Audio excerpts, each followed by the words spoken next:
नमस्कार, मैं हूं वंदना पांडे और आप देख रहे हैं के न्यूज इंडिया। और बात करेंगे अस्पताल बीमा है।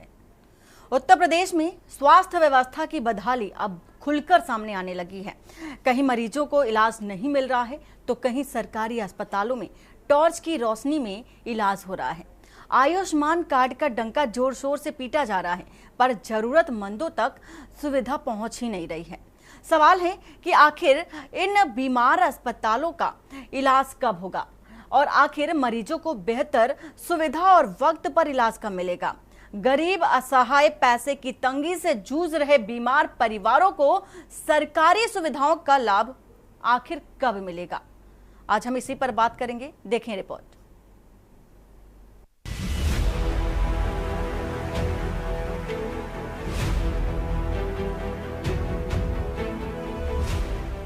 उत्तर प्रदेश में स्वास्थ्य व्यवस्था चकाचक है। सरकारी अस्पतालों में मरीजों को वर्ल्ड क्लास सुविधा मिल रही है। डॉक्टरों का रवैया मरीजों के प्रति बेहद संवेदनशील है, लेकिन ये महज कोरी कल्पना है, इसके अलावा कुछ नहीं। यूपी के 2 जिलों से आई 2 तस्वीरें प्रशासन को आईना दिखा रही हैं और सवाल पूछ रही हैं कि आखिर ये तस्वीर कब बदलेगी। सरकारी अस्पतालों में कागजों पर चल रहा इलाज असल में मरीजों को कब मिलेगा। बीमार अस्पतालों पर एक्शन वाला मरहम कब होगा। मरीजों की जान से खिलवाड़ करने वाले डॉक्टरों पर एक्शन कब होगा। पहली तस्वीर यूपी के बदायूं जिले से है, जहां जिला अस्पताल में बिजली की व्यवस्था का हाल आप खुद ही देख लीजिए। मरीज बेड पर है, डॉक्टर इंजेक्शन लगाने की तैयारी में है, लेकिन रोशनी के नाम पर मोबाइल टॉर्च से काम चल रहा है। मोबाइल की टॉर्च से वार्डों में मरीजों को इंजेक्शन लगाए जा रहे हैं। जिला अस्पताल के पुरुष वार्ड की तस्वीरें सिस्टम को मुंह चिढ़ा रही हैं और व्यवस्था सवालों के घेरे में है।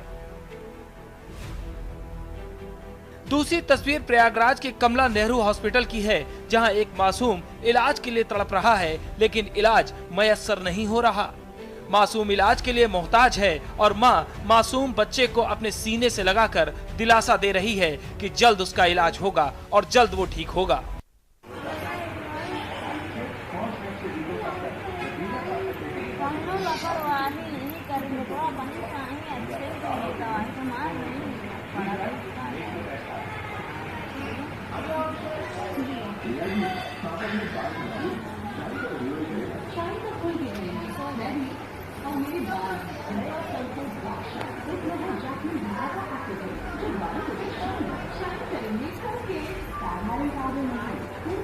कहने को तो सरकार ने गरीबों के लिए 5 लाख तक के मुफ्त इलाज के लिए आयुष्मान कार्ड की व्यवस्था की है, लेकिन योजनाओं का लाभ असल जरूरतमंदों तक पहुंच ही नहीं रहा।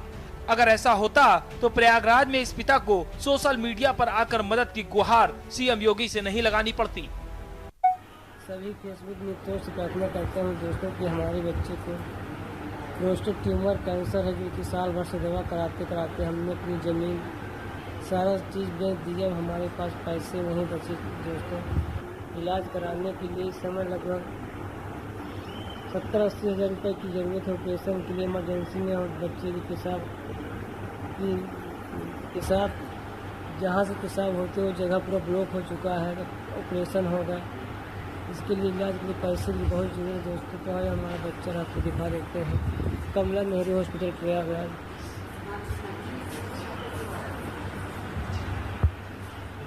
दोस्तों तो आप सबसे जो सहयोग हो सके दोस्तों तो सहयोग करें, वीडियो को शेयर करें कि हमारे बच्चे का जल्द से जल्द इलाज हो सके दोस्तों। सभी मित्रों से प्रार्थना करता हूँ कि आप सब हमारी जरूर मदद कीजिए, जो आपसे हो सके सहयोग कीजिए, जैसे कि जल्द से जल्द इसका ऑपरेशन हो सके। बच्चे को ट्यूमर कैंसर के लक्षण बताए जा रहे हैं। पेशाब का रास्ता पूरी तरह से ब्लॉक हो चुका है। पैसे से मजदूर पिता के पास इलाज के लिए पैसे नहीं हैं। परिवार परेशान होकर सीएम योगी से मदद की गुहार लगा रहा है। अस्पतालों की बदहाली और जरूरतमंदों को इलाज नहीं मिलने की बीमारी कोई नई नहीं है। सवाल है आखिर सिस्टम में बैठे जिम्मेदार इन बीमार अस्पतालों का इलाज कब करेंगे। सवाल है आखिर जरूरतमंदों को वक्त पर इलाज कब मिलेगा। जरूरतमंदों के लिए 5 लाख तक का मुफ्त इलाज करने वाले आयुष्मान कार्ड का डंका पीटने वाले जिम्मेदार आखिर असल जरूरतमंदों तक आयुष्मान कार्ड को कब पहुंचाएंगे और कब उनको इस कार्ड की सुविधा मिलेगी, ये बड़ा सवाल है। स्पेशल डेस्क के न्यूज इंडिया।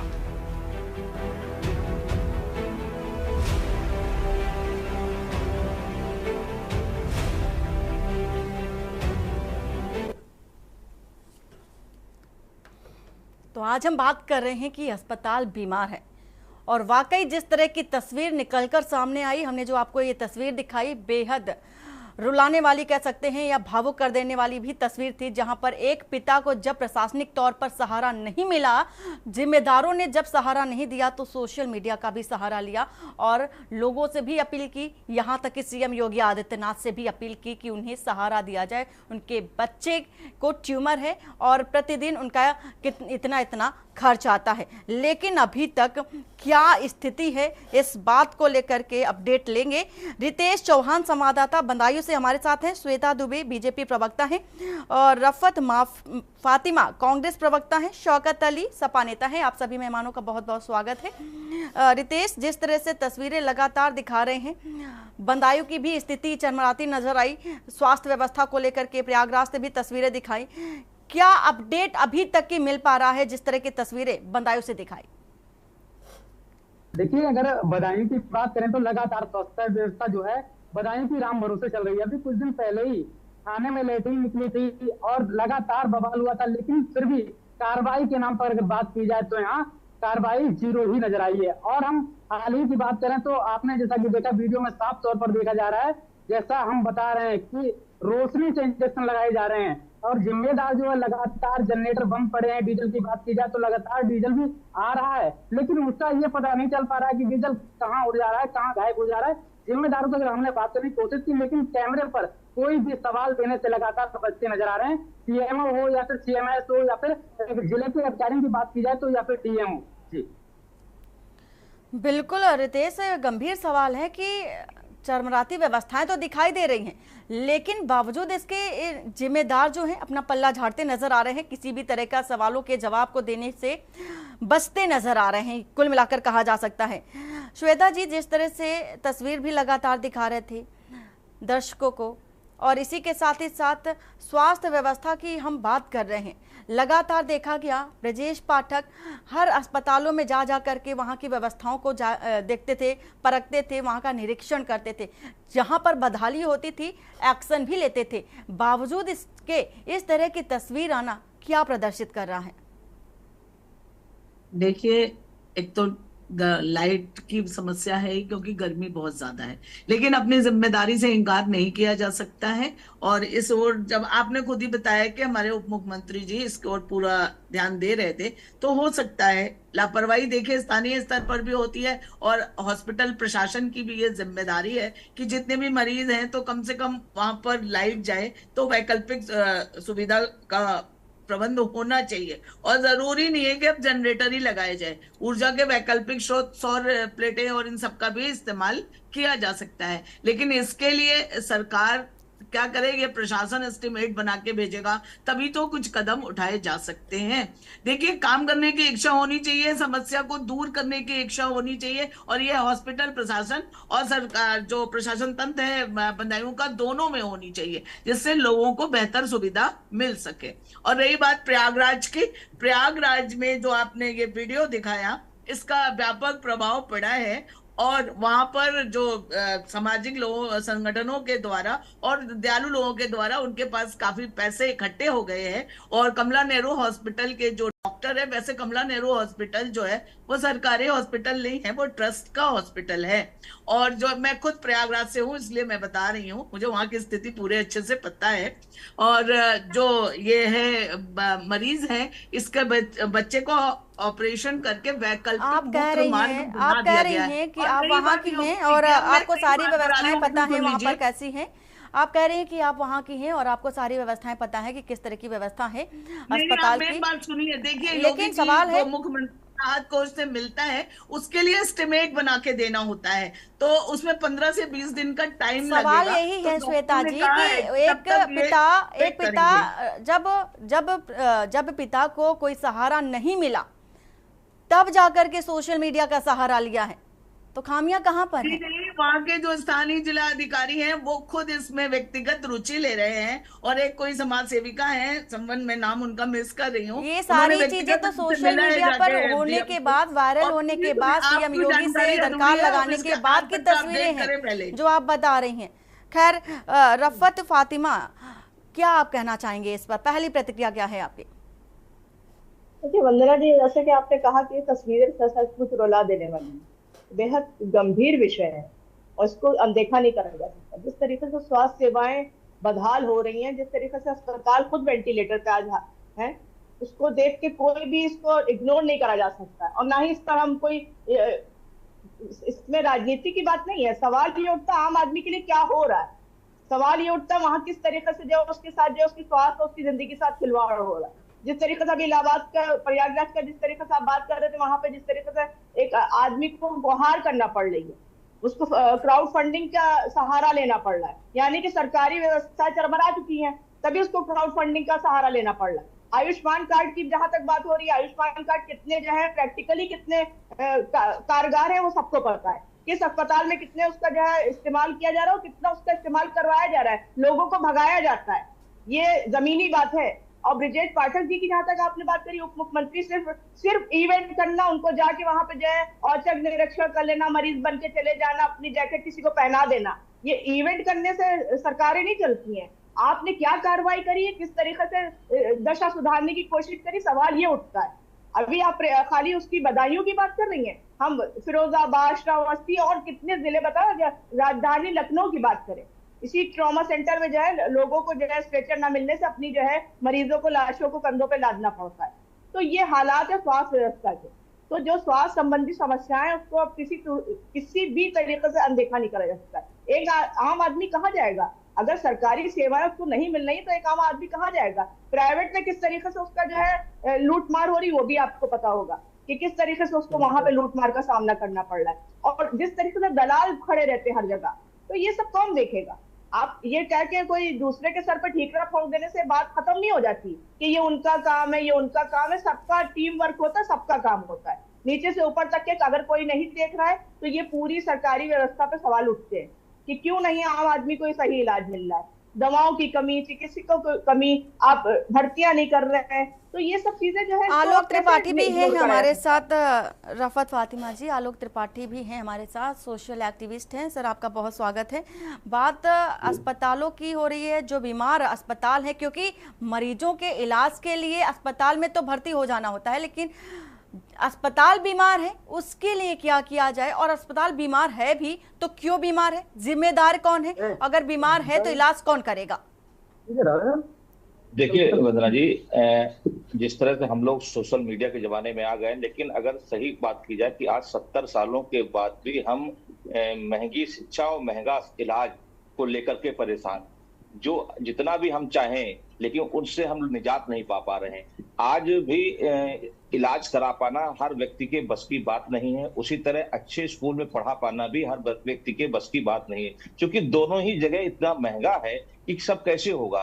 रही बात आयुष्मान कार्ड की, तो सरकार की योजना बहुत अच्छी थी, लेकिन उस योजना में कुछ खामियां रह गई हैं। जैसे जो आज की डेट में कोई अगर उसको बनवाना चाहे तो नहीं बनवा सकता, या तो उसका परिवार में 7 मेंबर होंगे तो उसका नाम उसमें होगा, या जो गरीबी रेखा का भी जिसमें आयुष्मान कार्ड में जो लोग आते हैं, वो जो 2011 की जो जनगणना में जो गरीब लोग थे उनकी, उसके बाद के लोग उसमें है ही नहीं। तो आज भी बहुत बड़ी संख्या ऐसी, क्या जिनके घर में 3 लोग होंगे, 4 लोग होंगे, क्या वो आयुष्मान कार्ड के पात्र नहीं होंगे। ये कौन सी व्यवस्था हो सकती है। तो ये जो कुछ कमियां हैं जिसकी वजह से भी बहुत से लोगों का आयुष्मान कार्ड नहीं बन पाया और वो इलाज सही से नहीं कर पाया। दूसरी चीज क्या है कि अस्पतालों को अपडेट तो किया जा रहा है, लेकिन जब वहां पे दवाइयों की व्यवस्था नहीं है, वहां पे चिकित्सकों की व्यवस्था नहीं है, तो वो कैसे समुचित इलाज होगा। तो इस पे भी फोकस करना पड़ेगा कि लोग अस्पतालों में आए, क्योंकि लोगों की ये जो 2 चीजें हैं, शिक्षा और स्वास्थ्य, ऐसी चीजें हैं जिसमें भीड़ बहुत है और उनको हम समुचित इलाज और समुचित शिक्षा दे पाए, लेकिन हम अभी भी इनसे बहुत दूर हैं। और इसके लिए सरकार को नए व्यवस्थाएं करनी पड़ेगी। कम से कम अस्पतालों में इस तरह का कुछ ऐसा व्यवस्था हो कि जब कोई इस तरह सीरियस बीमारी का कोई व्यक्ति आता है तो उसका समुचित व्यवस्था इलाज हो, और उसके जो भी फंडिंग की व्यवस्था है उसमें सरकार की तरफ से कुछ ऐसा हो कि जो अस्पताल में भर्ती होता है उसके ऊपर पैसे नहीं है तो वो वहां पर से जो अधीक्षक होते हैं या सीएमओ होते हैं या जो भी अधिकारी होते हैं डॉक्टर अस्पतालों में, वो संबंधित वहां से एक पर्चा बना करके जिलाधिकारी के यहाँ से भेजिए, जिसमें कि उसको कम से कम इस तरह का सोशल माहौल का सहारा ना ले पड़े, लोगों का इंतजार ना करना पड़े कि मैंने एक सोशल एक्टिविस्ट पर डाल दिया अपना वीडियो, वहां से लोगों की मदद मिलेगी। अब कितने लोगों की मदद मिलेगी, कब तक मिलेगी, इलाज तो अभी चाहिए। तो ये एक बड़ा कारण है आज भी आजादी के इतने वर्षों बाद भी। तो इसमें सरकार को थोड़ा और पहल करनी पड़ेगी, और खासकर डॉक्टरों को भी, चूंकि कभी कभी इस तरह की भी अच्छे भी बिल्कुल आलोक जी, हम भी इसी पर ही आ रहे थे, इसी बात पर ही आ रहे थे कि ऐसा क्या हो जाता है कि डॉक्टरों के अंदर की जो मानवता होती है वो मर जाती है, क्योंकि ऐसी स्थिति में डॉक्टर को भगवान का दर्जा दिया जाता है और ऐसे में ये भगवान ही भक्षक बनकर नजर आने लगते हैं, जिससे कि जो पीड़ित होते हैं, जो मरीज होते हैं, उनको किसी न किसी माध्यम का सहारा लेना पड़ जाता है। जी देखिए जी, ऐसा भी नहीं है कि हम सभी डॉक्टरों को इस कैटेगरी में लाते हैं। कि लखनऊ राजधानी में भी देख लीजिए, बहुत बड़ा अस्पताल है मेदांता अस्पताल, वो अभी कई घटनाएं उसमें हुई कि वहां मरीज गए और वहां उनको साथ लूट हुई। यहाँ तक कि उत्तर प्रदेश सरकार के मंत्री थे, उन्होंने आरोप लगाया मेदांता अस्पताल के कि उनकी माँ का सही से इलाज नहीं हुआ, पैसे लूट हुई। उसके बाद भी अभी जल्दी एक मामला हुआ जिसमें उसने मुख्यमंत्री का शिकायत की, लेकिन कोई कार्रवाई नहीं थी। चूंकि इन सबकी जो पकड़ है वो इतनी ऊंची तक होती है कि उस पर ऊपर तो जाता तो है, कारण भी यही हो जाता है, कारण भी यही लगता है कि जब कार्रवाई नहीं होती है तो लोगों का जो विश्वास होता है वो भी कहीं ना कहीं डगमगाता हुआ नजर आता है, विश्वास उठता हुआ नजर आता है। रितेश, आपसे जानना चाहेंगे कि जिस तरह से रात के अंधेरे में मरीज का इलाज किया जा रहा था, इंजेक्शन लगाया जा रहा था, ऐसी क्या आन पड़ी थी कि लाइट का, जो बिजली का जो लाइट थी, उसके आने का इंतजार भी नहीं किया जा सकता था? देखिए, व्यवस्थाओं की अगर बात की जाए तो सरकारी जिला अस्पताल, चाहे पुरुष अस्पताल हो या फिर महिला अस्पताल हो, बधाई की हम बात करें तो व्यवस्थाओं के नाम पर यहाँ पर केवल शून्य ही है। कहीं अगर सीएमओ की बात की जाए तो लगातार सीएमओ अपने रूम में ही बैठे मिलते हैं, कहीं भी कोई निरीक्षण करना नहीं है। या फिर सीएमएस की बात की जाए तो वो भी अपने रूम में ही मिलते हैं, कोई भी निरीक्षण करने की बात नहीं सामने आती है और कोई भी कार्रवाई की बात सामने नहीं आती है। बात की जाए बिजली व्यवस्था की और बात की जाए प्रकाश की, तो यहाँ पर मामला सामने ये आया था कि वहां पर जो जनरेटर थे वो खराब हो गए थे और जो लाइट की व्यवस्था थी वो भी ठप हो चुकी थी। लेकिन देखने वाली बात यह है कि अगर पहले से अस्पताल प्रशासन जो था तो अगर इंतजाम कर लेता तो फिर ये दिन देखने को नहीं पड़ता। हालांकि यहाँ पर तीमारदार तो जैसे तैसे जाकर बाहर अपनी रात गुजार ले रहे थे, लेकिन जो मरीज बेड पर थे उनको रात दिन काटना कैसे पड़ रहा होगा, ये तो सोचने वाली बात है। जी बिल्कुल रितेश, और ये भी सवाल उठता है कि अगर जब लाइट नहीं आ रही है, किसी भी कंडीशन में अगर लाइट चली जाती है, तो ऐसे में दूसरा क्या माध्यम हो सकता है जो अस्पतालों में अगर लाइट चली जाती है तो उसका उपयोग कर लेना चाहिए। इसके लिए क्या डॉक्टरों ने कुछ जो वर्जन होता है दिया है, कोई टिप्पणी? देखिए, हम अधिकारियों की बात करें तो लगातार हमने अधिकारियों से बात करने की कोशिश की, लेकिन सिर्फ और सिर्फ यही कहा गया है हमारे कैमरे के सामने कि जांच के बाद ही कार्रवाई करेंगे। और जब हमने जांच के बाद की कार्रवाई जाननी चाहिए तो बोले कि हम जांच करने के बाद कार्रवाई करेंगे। फिलहाल अभी यहाँ पर इस मामले में जो भी सामने आया है, किसी पर कार्रवाई नहीं की गई है, केवल सिर्फ टाल मटोल की गई है। सीएम के मामला संज्ञान में है, सीएमओ के संज्ञान में है, सीएमएस के संज्ञान में है। जो निचले स्तर के कर्मचारी जो काम कर रहे हैं वहां पर लगातार उनकी लापरवाही देखने को मिल रही है और जिम्मेदार जो है उनकी भी लापरवाही देखने को मिल रही है। अगर कार्रवाई की हम बात करें तो ब्रजेश पाठक लगातार कार्रवाई करती रहे हैं, लेकिन जमीनी स्तर पर जो है अधिकारियों पर कोई कार्रवाई नहीं हो रही थी। रितेश, ये भी जानना चाहेंगे कि जिस तरह से ये इंजेक्शन लगाया जा रहा था रात के अंधेरे में, क्या स्थिति थी उस मरीज की, और इस पर जो डॉक्टर इलाज कर रहे थे उनका क्या कहना था? बातचीत की थी क्या आपने? डॉक्टरों से हमने बात की थी। डॉक्टरों का यही कहना है कि लाइट की व्यवस्था नहीं हो पाई थी, जनरेटर से खराब थे, कहीं ना कहीं टाल मटोल करते हुए नजर आए थे। और हमने जब मरीज के जो परिवारजन थे उनसे बात करने की कोशिश तो उन्होंने कहा कि भैया यहाँ तो रोज का ही ऐसा चलता है, आज का नहीं है, पहले से भी यही होता चला आया है। और जनरेटर जो व्यवस्था, दूसरी व्यवस्था की गई जनरेटरों की, जनरेटरों में तेल नहीं है, डीजल आता है, डीजल गायब हो जाता है। ये बड़ा सवाल है, आखिरकार जो डीजल आता है जनरेटर में डालने के लिए, व्यवस्था करने के लिए, वो डीजल जाता कहाँ है? बड़े सवाल खड़ा करता है जिम्मेदारों पर। बिल्कुल रितेश, ये तो एक नई बात बताई आपने कि डीजल आता है अस्पताल में, जिससे कि अगर बिजली चली जाती है तो उसका उपयोग करके रोशनी की जा सकती है, लेकिन वो डीजल ही गायब हो जाता है। ये बड़ा सवाल है कि आखिर कौन है जो ऐसी हरकतें जो हैं वो करने में लगे हुए हैं। लौटेंगे आपके पास, श्वेता जी हैं। श्वेता जी, जिस तरह से आपने कहा कि स्थानीय स्तर पर लापरवाही होती है, तो जिम्मेदार कौन है फिर? स्थानीय प्रशासन है और बहुत जिसे कहना और चाहिए कार्रवाई कि भी कौन करेगा इस पर? जी, आमूल चूल परिवर्तन की आवश्यकता है और कठोर कार्रवाई होनी चाहिए। जैसा कि अभी पूर्ववर्ती कार्रवाई तो हमारे होनी भाई चाहिए, साहब ने पर कहा, कार्रवाई करेगा कौन? बात तो ये है, कार्रवाई तो होनी चाहिए। सरकार को करना चाहिए और निश्चित रूप से डॉक्टरों में भी थोड़ी संवेदनशीलता होनी सरकार चाहिए। किसकी है? जिन्होंने इंजेक्शन लगाया उन्होंने बता दिया कि ये तो रोज का है। बताइए, डॉक्टर साहब खुद मोबाइल की रोशनी में इंजेक्शन लगा रहे हैं, क्या ये उनकी जिम्मेदारी नहीं है कि हॉस्पिटल में लाइट आनी चाहिए? आप बताइए क्या किया जाए। मतलब सरकार भी, मुझे तो लगता है, एक उस पर आकर बेबस हो जाती है कि ना डॉक्टर अपने ढर्रा बदलने के लिए तैयार है, ना भ्रष्ट प्रशासन, डीजल आता है डीजल गायब हो जाता है। क्या कहा जाए, मतलब हॉस्पिटल का भी डीजल अगर गायब हो रहा है तो हमारी तो संवेदनशीलता इनको किस स्तर सबल पर पहुंच कहाँ गई से है? मिल रहा है? बात तो वही कि वहीं पर ही है अभी भी, कि सबल इनको कहाँ से मिल रहा है? इतनी हिम्मत कैसे हो जा रही है? नहीं, इसी का पता लगाना जरूरी है। और अगर इसी तरह के भ्रष्टाचार व्याप्त रहेगा तो बताइए फिर क्या फर्क पड़ेगा। हमारी सरकार, आम आदमी का तो हाल वही का वही रहना है। और जैसा कि आयुष्मान कार्ड का भी बताया, उसमें भी कई विसंगतियां हैं और मैं तो आपके चैनल के माध्यम से जहां तक ये पहुंचे कि जो ये विसंगतियां हैं इनको दूर करना चाहिए ताकि आम आदमी सुविधा पूर्वक इसका लाभ ले सके। श्वेता जी ठीक है। अब आप ये बताइए कि जैसे कि यूपी में बेहतर स्वास्थ्य व्यवस्था की बात की जाती है, ब्रजेश पाठक लगातार देखे भी गए कि हर अस्पताल में जा जाकर के निरीक्षण करते नजर आए, लेकिन अब जो कि तस्वीर निकलकर फिर से वही सामने आ रही है, तो इस पर अब एक्शन क्यों नहीं लिया जाता? ब्रजेश पाठक चूंकि निरीक्षण करते नजर आए थे, अब निरीक्षण क्यों नहीं किया जाता अस्पतालों का?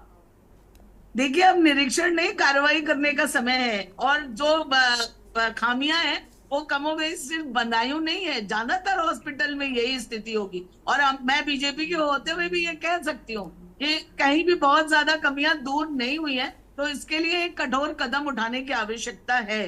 क्योंकि हॉस्पिटल एक ऐसी जगह है जहां पर भ्रष्टाचार मुक्त होना चाहिए और प्रत्येक व्यक्ति को उसके जो उसको चाहिए उस तरह की श्वेता जी, योगी सरकार लगातार व्यवस्थाओं को लेकर के पेच कसती नजर आ रही है, देखा भी जा रहा है, लेकिन जमीनी स्तर की अगर बात कर ले तो धरातल पर स्थिति कुछ और ही नजर आ रही है।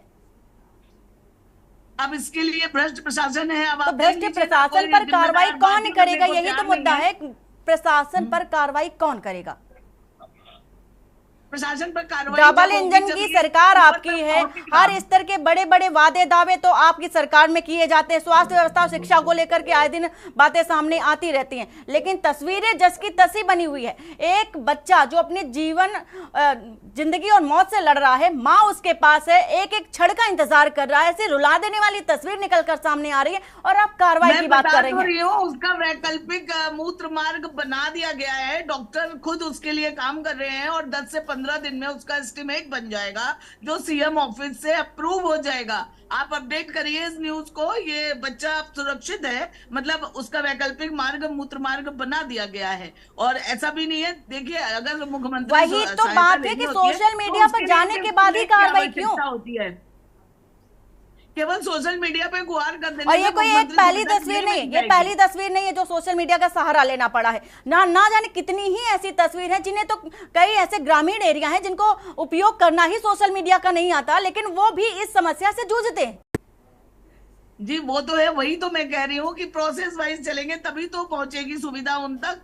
केवल सोशल मीडिया से अपील कर देने पर से ये काम नहीं हो सकता है ना। ठीक है, लौटेंगे आपके पास। फातिमा जी, जिस तरह से तस्वीरें निकलकर सामने आ रही हैं, अब विपक्ष भी लगातार स्वास्थ्य व्यवस्था को लेकर के सवाल उठाता नजर आता है। जैसे ही चुनाव सामने आते हैं वैसे ही कैंपेनिंग भी शुरू हो जाती है और आए दिन ये भी देखा भी गया है कि विपक्ष भी जा के लोगों के घर में खाना खाना या फिर स्वास्थ्य सुविधाएं देना या किसी तरह की सुविधाएं देना, जब ऐसी तस्वीरें आती हैं निकलकर सामने, तो विपक्ष भी कहाँ रहता है? देखिए वंदना जी, विपक्ष आज से नहीं, जब हम इन मुद्दों पे हमेशा से आप ही के चैनल पे 10 बार हम इस टाइप की डिबेट कर चुके हैं। जब इस तरीके की व्यवस्था में गड़बड़ी, आप ही के चैनल के माध्यम से जन समस्याओं को हम हर डिबेट में इसीलिए जाना पसंद नहीं करते। जब मुद्दा इस टॉपिक ऐसा होता है तभी हम जाते हैं।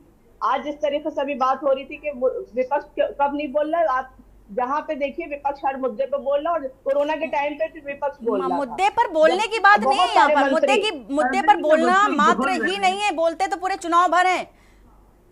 मामला तो यहाँ पर है कि आप फिर आगे क्यों नहीं आते। जरूरी है कि आपकी सरकार हो तभी आप सुविधाएं दें। नहीं करेगा, आवाज सशक्त आवाज उठा सकता है, कार्रवाई करने का पूरा सरकार आप सहायता तो कर सकते हैं, सहायता देना आपके तो हाथ में है, या आपकी सरकार कर सकते हैं, हम आवाज उठा सकते हैं इन मुद्दों पर, लेकिन हम कार्रवाई नहीं कर सकते। कार्रवाई तो सरकार को करना है। जिस तरीके से लगातार पेपर में लिखा जा रहा है और कागजों पे लिखा जा रहा है कि चेतावनी दी जा रही है कि सीएमओ और पुलिस से आप अपनी शिकायत कर सकते हैं, ये सब जो है उप मुख्यमंत्री ब्रिजेश पाठक जी द्वारा निरीक्षक करने के बाद ये चेतावनी दी गई है कि आप सीएमओ पुलिस से शिकायत कर लीजिए। उन शिकायतों के दर्ज होने के बाद क्या कार्रवाई, सवाल ये उठ रहा है। यहाँ पर सवाल ये नहीं है विपक्ष क्या कर रहा है, विपक्ष तो अपनी आवाज उठाता रहेगा। जहां तक उसकी आवाज जाएगी क्या कर रहा है मैंने ये नहीं पूछा विपक्ष कर क्या रहा है। मेरा सवाल फातिमा जी पहले स्पष्ट रूप से सुनिए आप, मेरा सवाल ये था ही नहीं कि विपक्ष कर क्या रहा। मेरा सवाल ये था कि जब चुनाव आते हैं तो विपक्ष भी लोगों के बीच पहुंचता है,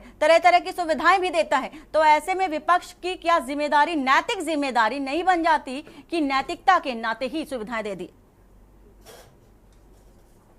हमारी नैतिकता तो आपने तब देखी होगी जब कोरोना में राहुल गांधी जी सड़कों पे थे, हमारे क्या दवाएं बट रही थी, हमारे क्या जिस तरीके से ऑक्सीजन सिलेंडर हमारे कार्यालय में पूरा कोरोना वार्ड बना दिए गए थे। तो आपने नैतिकता तो ये भी देखी होगी, आपने दिल्ली में जिस तरीके से हमारा पूरा AICC कार्यालय उस दिन कोरोना वार्ड में तब्दील हो गया था। लेकिन सवाल ये तो सत्ता नहीं, सत्ता पक्ष की तरफ से क्या हुआ। हमने तो विपक्ष होगी जितनी मेरे पास व्यवस्था है कि हमने अपना पूरा जिम्मेदारी निभाई है, लेकिन सवाल यहाँ सत्ता पक्ष से होना चाहिए। जवाब दे, हम जितने हैं, जितनी नैतिकता हम दिखा सकते उतनी दिखा रहे हैं। ठीक है फातिमा जी, आपके पास लौटेंगे आपके पास। आलोक जी हैं हमारे साथ। आलोक जी, आप एक सोशल एक्टिविस्ट हैं, आपका पॉइंट ऑफ व्यू अगर देखा जाए तो क्या कहता है? देखिए वंदना जी, पहले मैं एक बात कह दूं कि जिस तरह से वो डॉक्टर अंधेरे में मोबाइल की रोशनी में इंजेक्शन लगा रहे हैं, तो वो डॉक्टर की जिम्मेदारी नहीं है कि लाइट की व्यवस्था करे, वो उस अस्पताल के प्रशासन की जिम्मेदारी है। डॉक्टर की जिम्मेदारी इलाज की है और वो उसने बखूबी निभाया, भले ही उसने मोबाइल की रोशनी में निभाया हो, क्योंकि उसको उस मरीज को दवा देना था, इंजेक्शन लगाना था और लाइट नहीं थी, तो उसने उसकी वैकल्पिक व्यवस्था कर ली है, उसका तारीफ का काम है, इसलिए हम उसको उसमें दोष नहीं देते। हाँ, अगर वो उस लाइट के अभाव में उस मरीज का इलाज नहीं करता तो ये जिम्मेदारी मरीज उस डॉक्टर की होती। तो इसलिए उस डॉक्टर को सैल्यूट करेंगे कि उसने बिजली का इंतजार किए बिना, लाइट का इंतजार किए बगैर उसने उस मरीज का इलाज अपने हिसाब से, अपने वैकल्पिक व्यवस्था से कर दिया।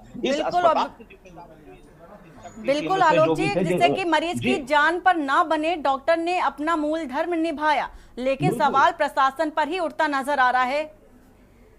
और ये अस्पताल प्रशासन की, बिल्कुल आलोक जी, आप सभी हमारे साथ आप सभी बने रहिए। और बात हम यहाँ पर कर रहे हैं कि अस्पताल बीमार है और अस्पताल का इलाज कब होगा। वक्त हो चला एक छोटे से ब्रेक का, ब्रेक के बाद जल्द हाजिर होते हैं। आप देख रहे हैं के न्यूज का सारथी।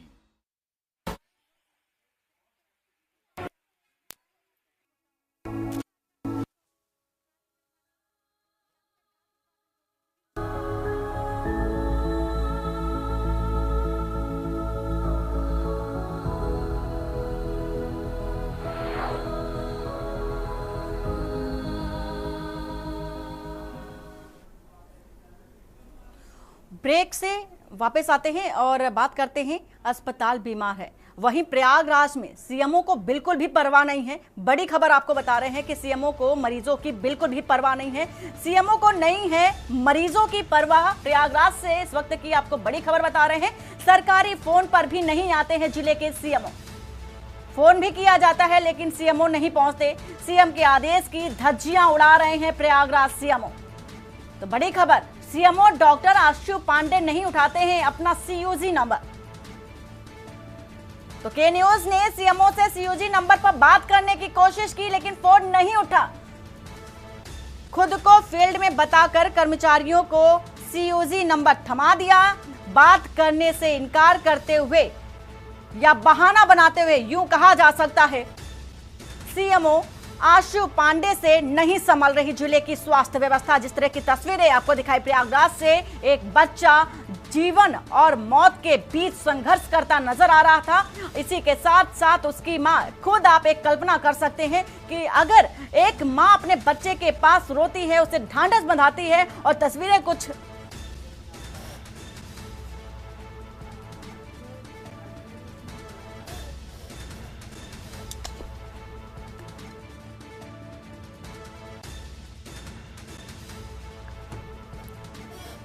और खुद को फील्ड में बताकर कर्मचारियों को सीओजी नंबर पकड़ा दिया।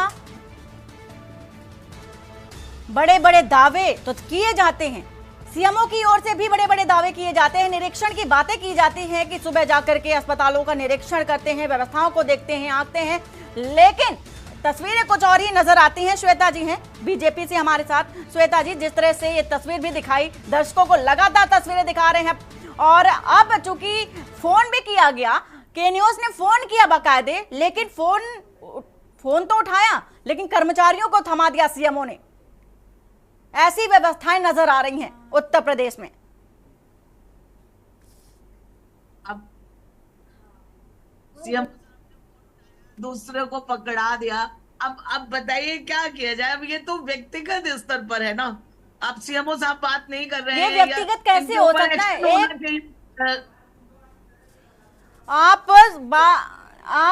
आपसे जो सवाल पूछा जा रहा है, आप बार बार सवालों से भागती नजर आ रही हैं। जो मूल सवाल आपसे किया जा रहा है, आप बात उस पर क्यों नहीं कर रही हैं? आप सत्ता में हैं, आपके सांसद हैं, आपका डबल इंजन की सरकार आपकी है, डबल इंजन की सरकार आपकी है, आपका सब कुछ है, उत्तर प्रदेश आपका है। जिम्मेदारी किसकी है? जिम्मेदारी किसकी है? सीएमओ फोन ना उठाए भाई, तो कार्रवाई कौन करेगा? आप ही बताइए, कार्रवाई कौन करेगा? कौन करेगा कार्रवाई?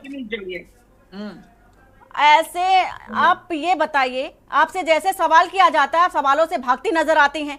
अब आप ये खबर आ रही है कि न्यूज ने फोन किया, बात करने के बजाय, जानकारी देने के बजाय वो थमाते हुए कर्मचारियों को नंबर फोन नजर आ रहे हैं और आप पल्ला झाड़ती नजर आ रही हैं। देखिए, अब निश्चित रूप से कोई भी सरकारी ऑफिसर जो होगा, सीएमओ फील्ड पर करने क्या गए थे? जब तस्वीरें कुछ इस तरह से निकल कर आ रही है तो फील्ड पर किस तरह का निरीक्षण करने गए थे? क्या सिर्फ फॉर्मेलिटी है? स्वास्थ्य व्यवस्था लचर है, फॉर्मेलिटी है, सिर्फ औपचारिकताएं ही है, बस औपचारिकता है, पूरी कर लीजिए। मुख्यमंत्री जी ने इसका संज्ञान लिया है और इस पर वो पूरा वो करने की कोशिश कर रहे हैं। ये तो और भी बड़ी बात हो जाती है। मैं कैसे कर सकती हूँ कुछ? और जो इसकी अथॉरिटी है वही तो कदम उठाएगी, तभी तो ये व्यवस्थाएं सुधरेंगी।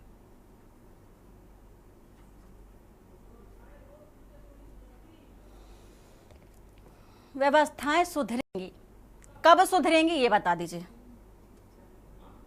मैं ऐसे बता सकती हूँ? फिर कोई एक तस्वीर तो है नहीं हमारे पास। एक तस्वीर हो तो मैं कह दूं कि चलो ठीक है, एक अस्पताल की बात है, सुधर जाएगी चीजें। देखिए, दोनों को करना पड़ेगा, होना पड़ेगा, डॉक्टरों को के प्रति और जनता को अपने अधिकारों के प्रति।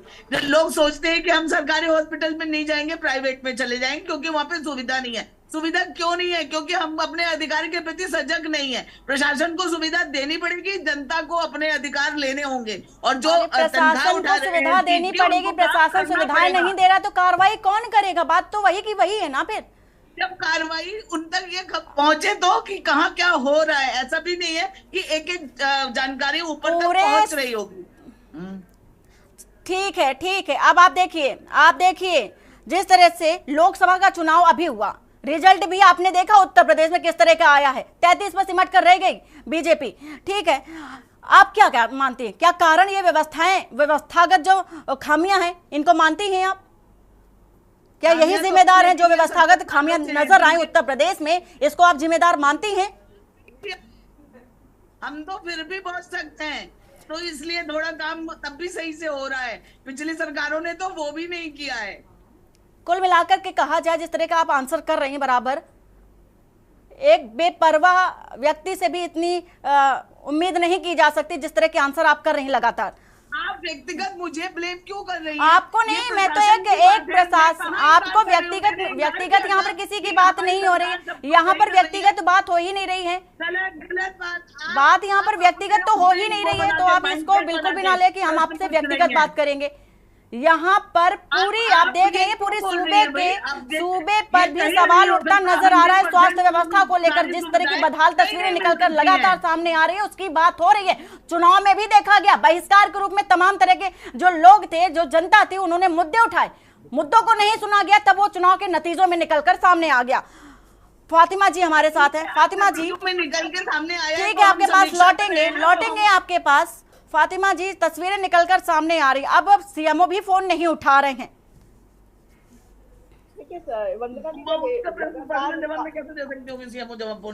तरीके की घटनाएं घट रही हैं, अगर उस पर तुरंत कार्रवाई हो तो ऐसी घटनाएं दोबारा नहीं होंगी, लेकिन कार्रवाई नहीं हो रही है। कार्रवाई करी है, सिर्फ किताबी बातें बोलने से कुछ नहीं होने वाला है। अगर शुरू से आप चुप रहिए, आपका नंबर नहीं है, आप वंदना जी को जवाब दीजिएगा, और जवाब नहीं दे रही है, लापरवाही आपकी भी है जिस तरीके से आप जवाबदेही से बच रही है। तो इसलिए हम पर ना, यहाँ पर वंदना जी से बात कर लीजिएगा, अभी आपसे जब क्वेश्चन है तो अपनी जिस चीजें की कमियां है उसको छुपाया नहीं जाता है। ये साफ बात है कि जन विरोधी सरकार है, ये जनता को केंद्र में रखती नहीं है। इसने हर मंच पे जिस तरीके से भाषण दी है, वहाँ कौन से मुद्दे रखे, जरा एक मुद्दा कोई बता दिए जो जनता से जुड़ा हो। इसने सिर्फ अपने एजेंडे पर काम करने वाली सरकार है, सिर्फ बातें और कागजी दावे। तो कागजी दावे ज्यादा दिन नहीं चल पाते, और ये हालात दिख रहे उत्तर प्रदेश के, जिस तरीके से उत्तर प्रदेश ने नकारा है, यहाँ की जनता ने नकारा, वो अपने मुद्दों को लेकर सजग थी पूरी तरीके से। इस तरीके से जो हालात हैं, एक सीएससी पीएससी पे आप देखिए गाय लौट रही है, जिस तरीके से पानी भरा रहता है बरसात में, जिस तरीके से वहाँ इलाज नहीं हो रहा है, स्ट्रेचर नहीं है, बेड नहीं है, लोगों को दवाएं जानना चाहेंगे। समस्याओं पर तो बात हो रही है, लेकिन समाधान, क्योंकि आप विपक्ष पर हैं, तो समाधान भी आप बता दीजिए कि किस तरह से सत्ता पक्ष को काम करना चाहिए। तुरंत कार्रवाई होना चाहिए। अगर ऐसा कहीं भी कोई घटना घट रही है और कार्रवाई ना होने के नतीजे ये है कि घटनाएं बढ़ती जा रही हैं, लगातार मरीजों को इससे ज्यादा परेशान होना पड़ रहा है। तो जहां पर कार्रवाई नहीं हो रही है, इस तरीके के प्रशासन ढील दे रहा है, तो वहीं पे इस तरीके की घटनाएं बढ़ रही हैं, क्योंकि कहीं ना कहीं जनता विरोधी सरकार ही जनता के प्रति विमुख है, इसलिए ऐसी घटनाएं घट रही हैं। अगर मुद्दे होते इसके पास, अगर ये जो है स्वास्थ्य के लिए, शिक्षा के लिए, रोजी के लिए, अगर यही एजेंडा होता तो ये हालात ना होते, हालात सुधरे हुए होते। ठीक है, लौटेंगे फातिमा जी आपके पास, लौटेंगे फातिमा जी। रेजिडेंट एडिटर मनीष पांडे भी हमारे साथ जुड़ चुके हैं। मनीष जी, जिस तरह की तस्वीरें निकलकर सामने आई, बदायूं की तस्वीरें दिखाई, प्रयागराज की तस्वीरें दिखाई, बेहद अचंभित कर देने वाली, रुला देने वाली तस्वीरें दिखाई, लेकिन अब चूंकि सवाल किया गया कि बीजेपी के प्रवक्ता से भी सवाल किया गया तो उन्होंने सही ढंग से आंसर नहीं किया, लेकिन सीएमओ को जब फोन किया, खुद के न्यूज ने जब फोन किया तो कर्मचारियों को फोन थमा दिया, वो भी अपना पल्ला झाड़ते नजर आए। यानी कि कहा जा सकता है कि उन्हें भी कोई फर्क नहीं पड़ता।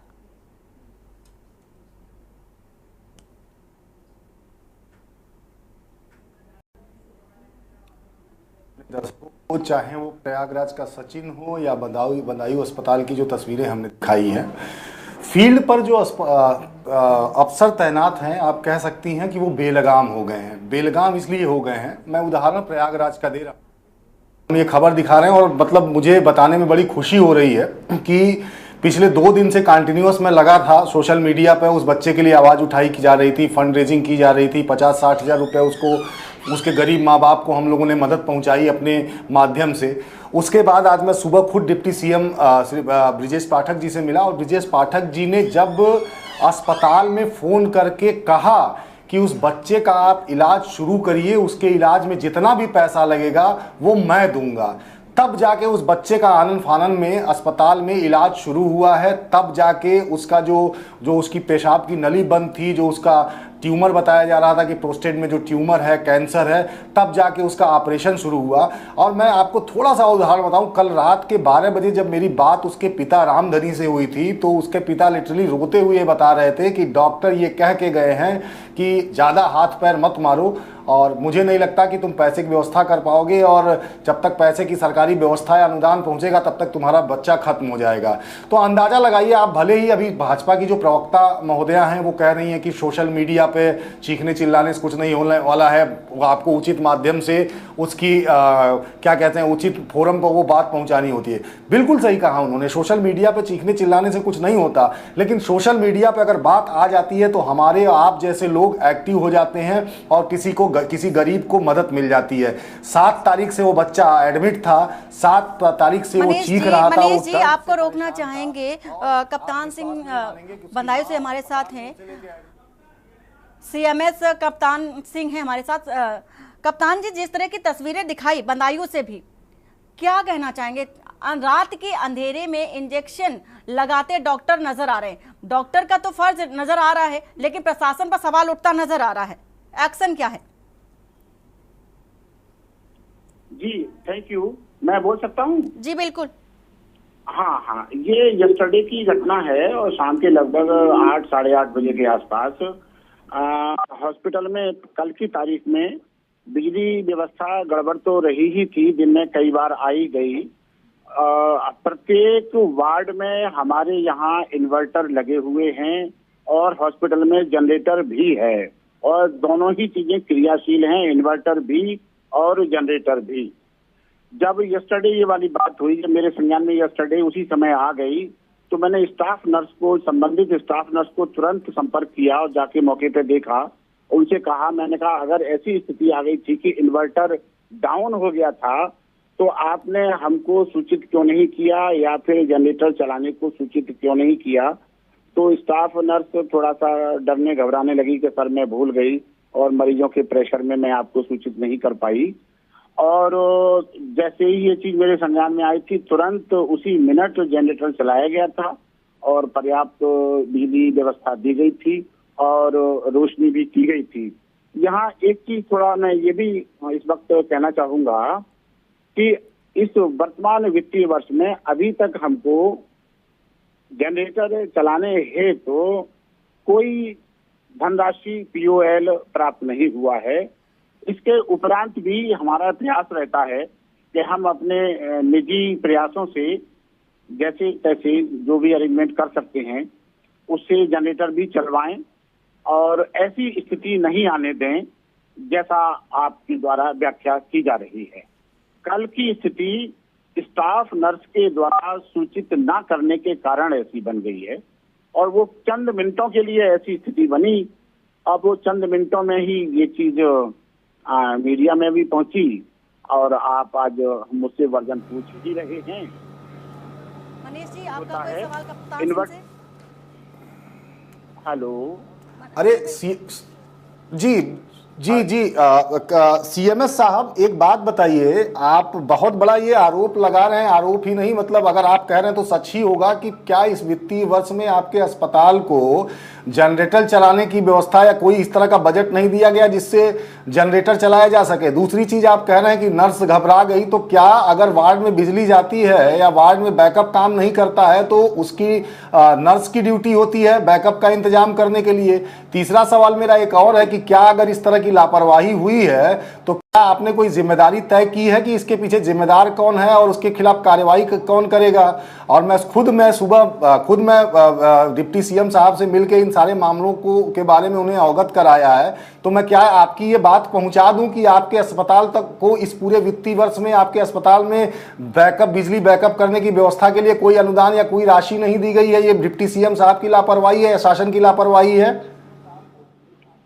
सुनिए सर, आपके सवाल के जवाब में मेरा वो सुन लीजिए वर्जन।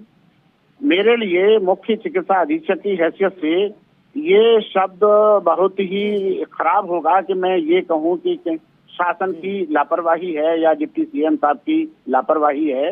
ये शब्द मैं बिल्कुल भी नहीं कह सकता हूँ। व्यवस्था ये है कि इसमें जनरेटर को एक भी पैसा नहीं मिला जनरेटर चलाने के लिए, बैकअप की कोई व्यवस्था नहीं है, आप ही ने तो कहा ना। अरे प्लीज पूरी बात सुन लीजिए, NHM की मद से जनरेटर का POL मिला करता है, पिछले साल भी मिला था और वो NHM की POP ROP आते आते प्रायः अगस्त का महीना, जुलाई का महीना या सितंबर का महीना आ जाता है, तब हमारे हाथ खुल जाते हैं NHM की मद से पर्याप्त चीजें संचालित करने के लिए। तो ये कहना भी मेरी हिम्मत नहीं है कि मैं ये कह सकूं कि शासन लेवल की लापरवाही है या डिप्टी सीएम साहब की लापरवाही है। ये मैं एज ए सीएमएस हरगिज नहीं कह सकता हूँ। ये सिस्टम है, व्यवस्था है। जैसे ही एनएचएम की पीओपी आरओपी आ जाएगी, जो प्राय पिछले वर्षों में आते आते जुलाई का महीना, अगस्त का महीना पकड़ लिया करती है, तब वो बजट उपलब्ध होते हैं, तब चीजें और तरह की होती हैं, बदल जाती हैं। तो आप तो पत्रकार बंधु हैं, आप चलिए हम आपकी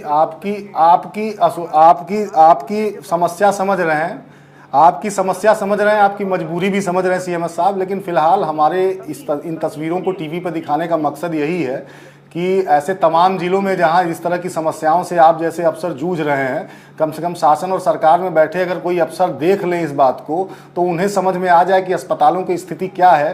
क्योंकि दावे तो बड़े बड़े होते हैं कि हमने सारी व्यवस्थाएं ठीक कर दी हैं, लेकिन व्यवस्थाएं धरातल पर ये हैं। और आप जैसे लोगों को आप कह रहे हैं कि अपने किसी भी तरह से हम लोगों को मैनेज करके चलाना पड़ता है, तो जाहिर सी बात है सत्य है। और मुझे लगता है कि आप खुल के बहुत सारी चीज़ें नहीं कह पाएंगे। बहुत बहुत धन्यवाद आपका। फिलहाल वंदना आगे बढ़े, लेकिन चूंकि सीएमएस साहब की मजबूरी है, उनके भी हाथ बंधे हुए, वो क्या कर सकते हैं। लेकिन प्रायः तस्वीरें जब ऐसी आती हैं तो सिस्टम पर सवाल खड़े होने शुरू हो जाते हैं, और फिर हम और आप बैठ के सवाल करते हैं। बस समस्या ये है कि सवाल करे किससे, सवाल कर जवाब देने वाला कोई नहीं होता, और जवाब मिलता है तो जवाब ऐसे आता है जिस पे हम और आप फिर शांत हो जाते हैं। तो जाहिर तौर पर चाहे वो प्रयागराज की तस्वीर हो, चाहे वो बदायूं की तस्वीर हो, देखिए ना, जनहितकारी सरकार के मायने जनता को आसानी के साथ सुविधा मुहैया कराना होता है, ये जिम्मेदारी होती है। लेकिन जब लोगों का जीवन ही संकट में हो जाए और सरकार के प्रति आमतौर पर नजरिया, यूं कहा जा सकता है कि जब ऐसी तस्वीरें निकलकर सामने आएंगी तो सरकार के प्रति जो नजरिया है लोगों का, जनता का, वो नकारात्मक होता नजर आ रहा है। और कहां पर इसकी गुंजाइश हो सकती है, सुधार की गुंजाइश की अगर बात करें तो किस तरह से गुंजाइश अब बाकी रहेगी?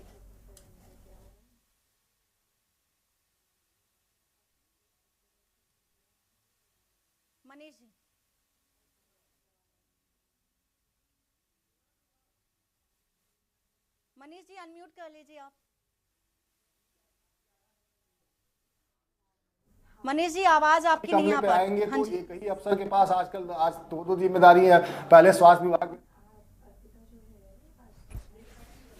ये थी, पहले जो है चिकित्सा जो होता था उसमें एक अलग प्रमुख सचिव हुआ करते थे, और चिकित्सा एवं परिवार कल्याण जो होता था उसमें अलग अलग लेवल का अफसर होता था। तो अभी बेचारे क्या करेंगे कि यहाँ पे एक ही व्यक्ति को दोनों जिम्मेदारियां संभालनी पड़ रही हैं। तो इस तरह की समस्याएं आ रही हैं। हमारा भी कम से कम हमारा ये दिखाने और ये सब सारी समस्याओं को उठाने का मकसद भी यही है कि जो अगर ऊपर के लेवल पर जो लोग बैठे हुए हैं वो कम से कम इन व्यवस्थाओं पर ध्यान दें। अगर आज डिप्टी सीएम ने 10 साल के सचिन के इलाज के लिए अपनी सहानुभूति नहीं दिखाई होती, उन तक मामला नहीं पहुंचा होता, उन्होंने हस्तक्षेप नहीं किया होता, तो डॉक्टर ने तो कल रात तक कह दिया था उसको कि अब तुम उम्मीद करना छोड़ दो, तुम्हारा बच्चा बच नहीं पाएगा।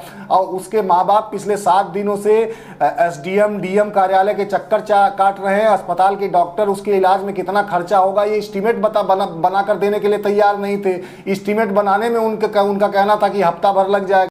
अरे भाई काहे लग जाएगा, 24 घंटे में एस्टीमेट जाता है और जिले से कोई अफसर रोकता नहीं है, वो शासन में आता है। और मुख्यमंत्री ने ऐसी व्यवस्था बना रखी है कि अगर इस तरह का कोई डिमांड आता है तो लखनऊ पहुंचते वो अपने आप जो है स्वीकृत हो जाता है, उसमें किसी के शोर सिफारिश की जरूरत नहीं है। लेकिन जिले में बैठे अफसर एस्टीमेट बनाकर भेजने में भी हीला हवाली करते हैं। इसका जीता जाता साक्षात उदाहरण ये सचिन का प्रकरण है, उठा के आप देख लीजिए। कल उसके पिता पूरा दिन भर एसडीएम और डीएम के ऑफिस का चक्कर लगा रहे थे, उसकी माँ उसको अस्पताल में लेके परेशान थी। रात के 12 बजे तस्वीर आती है कि उसकी माँ उसके लिपट के रो रही है, बच्चा रो रहा है। डॉक्टर कह रहे हैं कि भाई ज्यादा परेशान ना हो, जब तक एस्टीमेट तुम्हारा पैसा आएगा, सैंक्शन होगा, तब तक तुम्हारा बच्चा बच नहीं पाएगा। तो ऐसी समस्याओं को निपटाना जरूरी है। और जाहिर तौर पर जो नीचे लोग, जिन लोगों को जिम्मेदार बिठाया गया है, अगर कमरा नेहरू अस्पताल के पहले डॉक्टर हैं जो बच्चे का इलाज कर रहे थे, जमीनी तौर पर अगर वो एक्टिव हो गए होते तो हमें और आपको आज ये मुद्दा उठाना नहीं पड़ता। हमें और 4 लोगों को बैठ बैठ के इस बात पर बहस नहीं करनी पड़ती कि आखिर सचिन का इलाज क्यों नहीं हो रहा है, क्योंकि सरकार की जिम्मेदारी है भाई। सरकार की कम से कम स्वास्थ्य और शिक्षा ये व्यवस्था देना तो सरकार की जिम्मेदारी है कि भाई आम नागरिक को जो है अगर कहीं ऐसी इस तरह की समस्याएं आए तो उनके लिए जो है व्यवस्था बनी रहे। आयुष्मान कार्ड उस परिवार के पास नहीं है, अगर वो गरीब है तो आयुष्मान कार्ड उसके पास नहीं, तो फिर आयुष्मान कार्ड बना किसका? इस बात की भी चर्चा होनी चाहिए, इस बात की भी जांच होनी चाहिए कि आखिर उस परिवार का आयुष्मान कार्ड नहीं क्यों नहीं बना। तो ये तमाम पहलू हैं जिस पर चर्चा जरूरी है। फिलहाल बहुत बहुत धन्यवाद। तमाम मुद्दे हैं जिस पर चर्चा होनी बेहद जरूरी है, खासतौर पर स्वास्थ्य विभाग को लेकर के। आप हमारे साथ बने रहिए और तमाम मेहमान जो हमारे साथ जुड़े थे आप सभी का बहुत बहुत शुक्रिया। और इसी बीच बड़ी खबर आ रही है, बड़ी खबर आपको बता दें कि के न्यूज की खबर का बड़ा असर होता नजर आया है।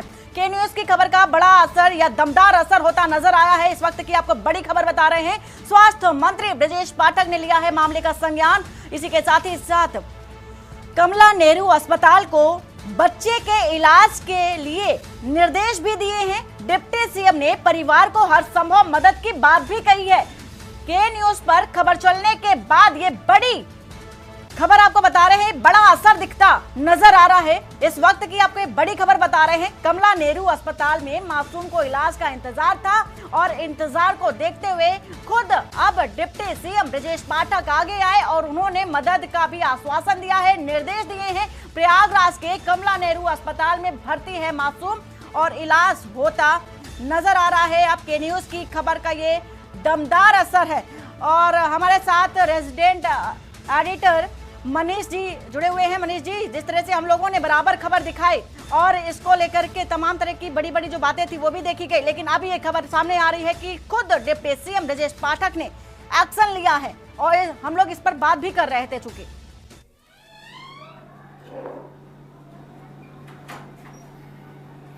बिल्कुल वंदना, देखिए मैं वही बात बता रहा था, थोड़ा सा दर्शकों तक हम देर में ये खबर पहुंचा पा रहे हैं, क्योंकि जब ये मामला इतना बढ़ गया और जब ये स्थिति जब रात की तस्वीर आई तो उसके बाद खुद जो हमारी टीम है, मैं खुद गया था, हमारी के न्यूज़ की टीम जाके डिप्टी सीएम से उनको पूरे इस मामले से अवगत कराया गया और उन्होंने तत्काल जो है वहाँ पर जो कमला नेहरू अस्पताल है वहाँ के अधिकारियों से बात की और उन्होंने निर्देश दिया कि बच्चे का ऑपरेशन तत्काल किया जाए। और हम और आप जब ये चर्चा कर रहे हैं 7 तारीख से लेके अभी तक जिस बच्चे का इलाज नहीं हो रहा था, अब वो बच्चा कम से कम ऑपरेशन थिएटर में है और अब उसका इलाज हो रहा है। अभी कुछ देर पहले जो बीजेपी की जो प्रवक्ता थी जो बता रही थी कि उसके लिए वैकल्पिक मार्ग बना दिया गया है, तो मुझे लगता है कि डॉक्टरों ने अब वो व्यवस्था कर दी है, क्योंकि जो 5 दिन 4 दिन से बैठ के बच्चा तड़फ रहा था, डिप्टी सीएम के एक्टिव होने के बाद अब उसका ऑपरेशन शुरू हो गया है। और जाहिर तौर पर इसीलिए हम बार बार धन्यवाद दे रहे हैं कि अगर ये मामला वहां तक नहीं पहुंचा होता तो शायद अस्पताल के भरोसे या जिले के अधिकारियों के भरोसे या जिले के सीएमओ के भरोसे या अस्पताल के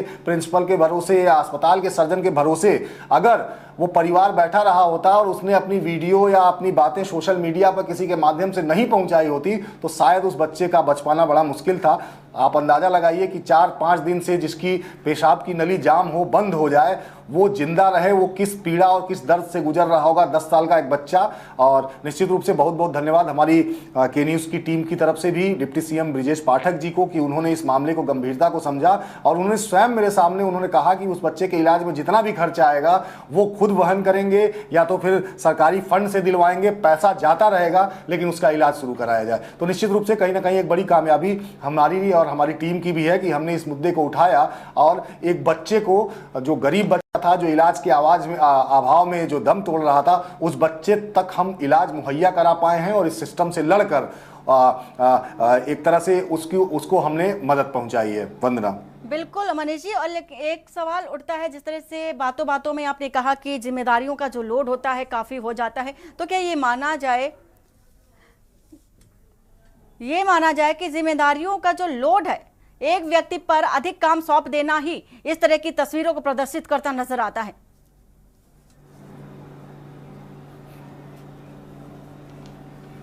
बिल्कुल वंदना, देखिए जाहिर तौर पर किसी एक आदमी के कंधे पे आप बहुत ज़्यादा बोझ डाल देंगे तो जाहिर सी बात है अगर उसकी 50 kg वजन उठाने की क्षमता है, उस पर 100 kg आप वजन डाल देंगे तो उसका असर तो होगा ही, दिखेगा ही। अगर उसको 1 किलोमीटर चलना है तो हो सकता है वो 250 मीटर में ही बैठ जाए। बिल्कुल बिल्कुल मनीष जी, बिल्कुल ये बात सही है कि अगर एक व्यक्ति पर ज्यादा लोड डाल दिया जाता है तो काम को इस तरह की तस्वीरें भी निकल के आना स्वाभाविक है। बहुत बहुत शुक्रिया आपका। और ये तस्वीरें दिखा रहे थे, बदायूं से भी तस्वीरें दिखाई और अब प्रयागराज से भी तस्वीरें दिखाई, जिसका असर भी होता नजर आया है। डिप्टी सीएम ब्रजेश पाठक ने असर लिया है। के न्यूज की खबर का बड़ा असर होता नजर आया है। अस्पताल बीमार है, फिलहाल इतना ही। बाकी की खबरों के लिए बने रहिए आप के न्यूज इंडिया के साथ। नमस्कार।